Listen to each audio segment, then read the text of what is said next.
لیکن شریعت کسی کی باپ کی جاگیر نہیں ہے۔ اگر ایک جاہل ان پڑھ سود کا مال لے کے اللہ اور اس کے رسول سے جنگ کا اعلان کر رہا ہے، ایک ان پڑھ سود کا مال لے کے اپنی ماں سے زنا کا گناہ جھولیوں میں بٹور رہا ہے، ایک عالم دین بھی، حافظ قرآن بھی، جماعت میں چلے لگانے والا بھی، تبلیغ میں جانے والا بھی، مسجد کا امام بھی، اگر وہ بھی سود لیتا ہے تو نعوذ باللہ وہ بھی اپنی ماں سے زنا کا گناہ کرتا ہے اور اللہ اور اس کے رسول سے اعلان جنگ کر رہا ہے۔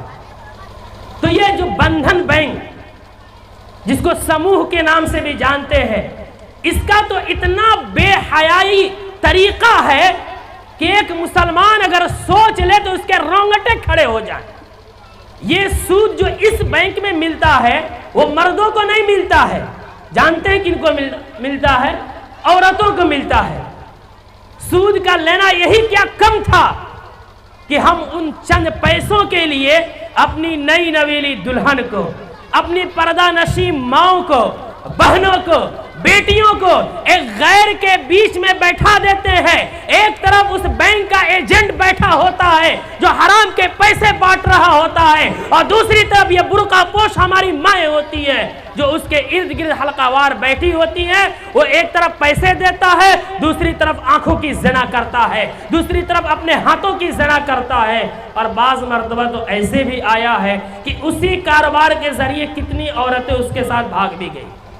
یہ دیہاتوں کا حال ہے، جو مطلب اس کا ایک مشن ہے، اس سسٹم کا ایک مشن ہے کہ دیہات کو ٹارگٹ کیا جائے، اور یہ دیہاتوں میں بڑی تیزی سے پھیل رہا ہے۔ اس کی ایک گیم بنائی جاتی ہے۔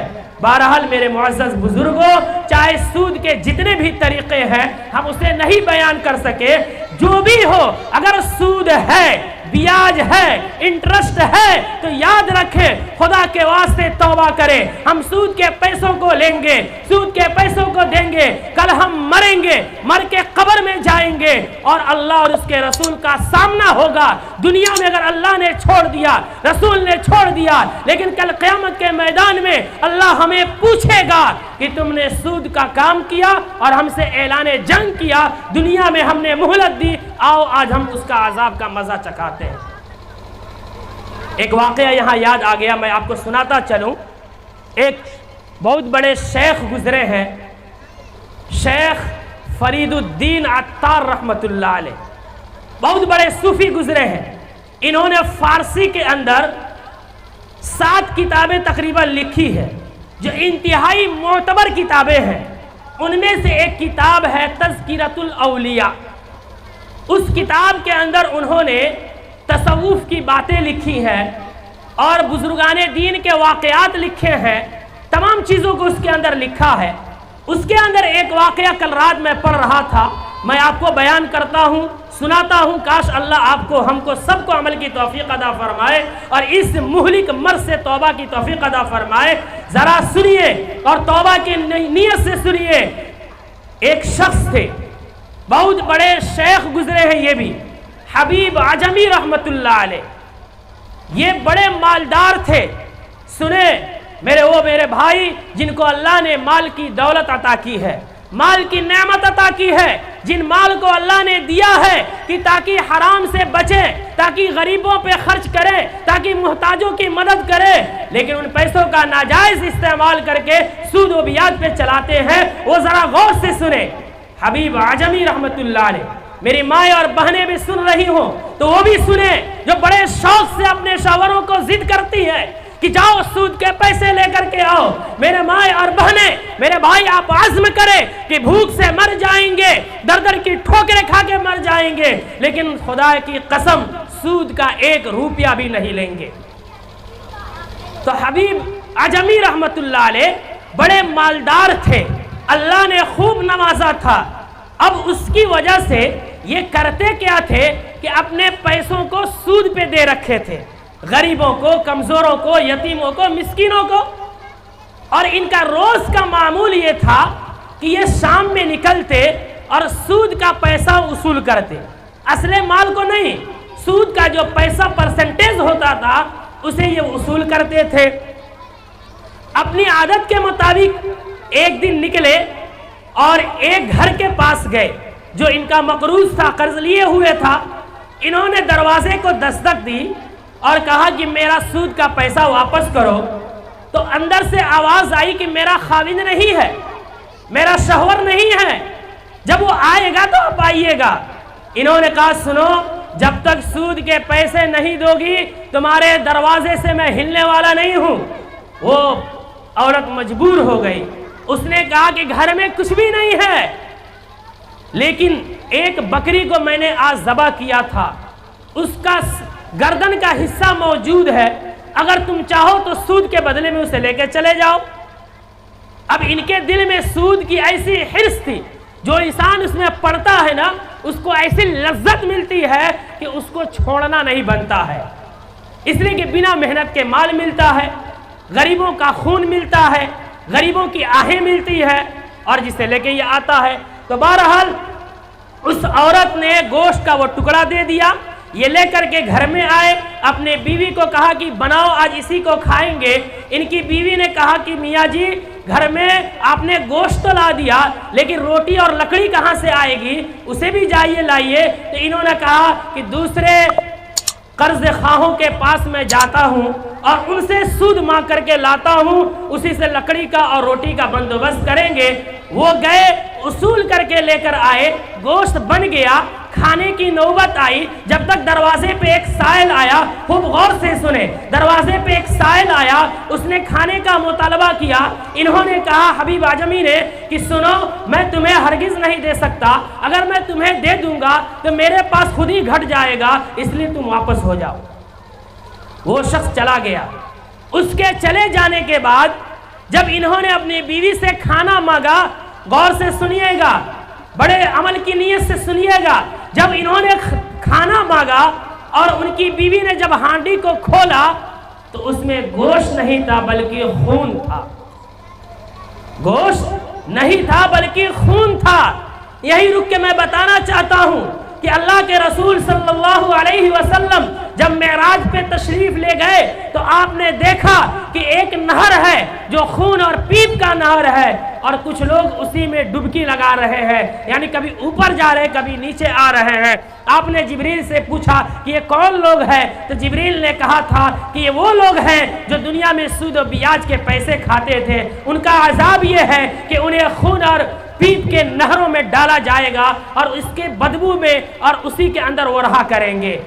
تو یہاں بھی وہی چیز آئی کہ جب ہانڈی کھولا گیا تو اس میں گوشت نہیں تھا بلکہ خون تھا۔ یہ منظر دیکھ کر ان کی بیوی کا دل دہل اٹھا کہ میں نے تو گوشت ڈالا تھا، ان کا بھی دل دہل اٹھا کہ میں نے تو گوشت لایا تھا، یہ خون کہاں سے آ گیا۔ بیوی نے لان تان کی کہ تمہاری ان حرکتوں کی وجہ سے گوشت کو خون بنا دیا گیا، توبہ کر لو۔ ان کے دل میں بات آ گئی، انہوں نے توبہ کی۔ اس وقت کے مشہور تابعی حضرت حسن بصری کے دربار میں گئے اور جا کر کے ان کے ہاتھ پہ توبہ کیے، اور توبہ کرنے کے بعد پھر اس زمانے کے بڑے شیخ اور ولی گزرے ہیں جن کو زمانہ حبیب اعظمی رحمت اللہ علیہ کے نام سے جانتی ہے، اور ان کے واقعے کو بڑے یاد کے طور پہ سنتے سناتے ہیں۔ اس لیے میرے دوستو، آپ یہاں عزم کریں، سچے دل سے عزم کریں کہ اگر آج تک ہم نے سود لیا یا سود دیا، ہم توبہ کرتے ہیں، انشاءاللہ زندگی میں پھر کبھی ہم سود نہیں لیں گے۔ کوئی ہمارا بھائی محتاج آئے گا، غریب آئے گا، مسکین آئے گا، اس کی ہم مدد کریں گے، لیکن اس سے سود کا مطالبہ نہیں کریں گے۔ بتائیے آپ عزم کرتے ہیں کہ نہیں کرتے ہیں؟ ہاتھ اٹھا کر کے عزم کریں، اللہ آپ کی مدد فرمائے گا، یقیناً اس کی برکت سے اللہ آپ کے رزق میں برکت دے گا، یقیناً آپ ایک کامیاب اور اچھا انسان بنیں گے۔ اللہ عمل کی توفیق عطا فرمائے۔ اسی کے ساتھ ایک چھوٹی سی بات کہا کے ختم کرتا ہوں، وقت میرا ہو چکا ہے۔ جو میرے ذمہ تھا، ایک سود اور دوسرا نشہ۔ آج ہمارے معاشرے میں شراب نوشی، قمار بازی، سگریٹ نوشی، چرس نوشی، گاجا نوشی، یعنی منشیات کا رواج بڑھتے جا رہا ہے۔ ہمارے وہ بچے جن کو دیہاتی زبان میں کہتے ہیں کہ ان کی ناف بھی ابھی نہیں سوکھی ہے، جس کو ٹھیٹ انداز میں کہیے ڈھوڑی بھی نہیں سوکھی ہے، ان بچوں کو بھی دیکھا جا رہا ہے کہ کوئی سلیشن پی رہا ہے، کوئی سگریٹ پی رہا ہے، کوئی چرس پی رہا ہے، کوئی شراب پی رہا ہے، کوئی افیون کا استعمال کر رہا ہے. یعنی جتنی نشہ آور چیزیں ہیں آج ہماری نئی نسل سے استعمال کر رہی. اور کفر تو یہ ہے کہ جب ان کے گارجینوں سے بتایا جاتا ہے کہ تمہارا بچہ شراب پی رہا تھا، تمہارا بچہ چرس پی رہا تھا، تمہارا بچہ سلیسن پی رہا تھا، تمہارا بچہ نشے کا انجیکشن لے رہا تھا، تو اس کا باپ بجائے اس کے کی تنبیہ کرتا، وہ کہنے والے ہی کوئی ڈانٹ دیتا ہے.